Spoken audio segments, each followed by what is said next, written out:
Natolotra tamin'ny fomba ofisialy androany ho an'ny Randriamanantsoa Jean-Claude ny loka goavana tamin'ilay lalao no karakarain'ny Shoprite sy ny Cité Motors nanomboka ny 2 Novambra teo ka nefara omaly. Randriamanantsoa Jean-Claude ray mpianakaviana isan'ny mpanjifa mafatrapo eo anivon'ny magazay Shoprite no nibata ny loka goavana tamin'ilay lalao niarahany Shoprite Lasity Ivandry sy ny Cité Motors ny karakara nanomboka ny 2 Novambra ka hatramin'ny 13 Desambra teo. Omaly moa no tanterana fisarena ka nitapakela fandraisana anjarany nisy ny anarany no tsara vita nakavoasarika tamin'izany. Ity fiara Gros Étoile M4 miloko menamena ity no loka goavana ka androany no nitolorana tamin'ny fomba ofisialy anty nahazo ny loka goavana ity ny loka.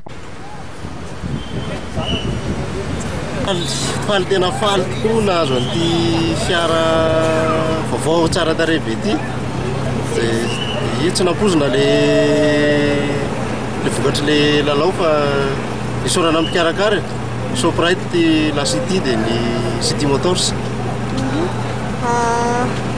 Ho anao manokana zany fampiatsena aty foana ve sa no fahafantarana le lalao dia safidiana mihitsy ato ny tsena? Efa ampiatsena ato izay. Zay raha tsy nafantatra hoe misy an'le lalao fa ny tsena dia izay vao nahita nandrotsaka an'ilay tiky.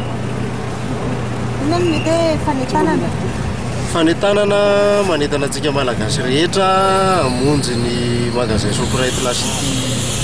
Shoprite rehetra moa zany natao antsika rehetra izy, tsy misy saranga fa ny entana tsara, ny vidin'entana tena mora tokoa, indrindra moa fa azo hita maso zao ny fampilalaovana izay ataony.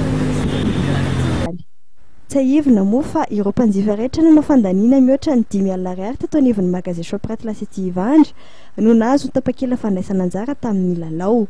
Tanjon'ny Shoprite amin'ny fanatanterahana ity lalao ity ny anehoana fankasitrahana sy fisaorana ny mpanjifa ary no araraotany ihany koa ny andron'ny fetiny Noely nanatanterahana izany. Manome toky ny Shoprite fa mbola maro ireo lalao mendrika fankasitrahana mpanjifa tahaka izao.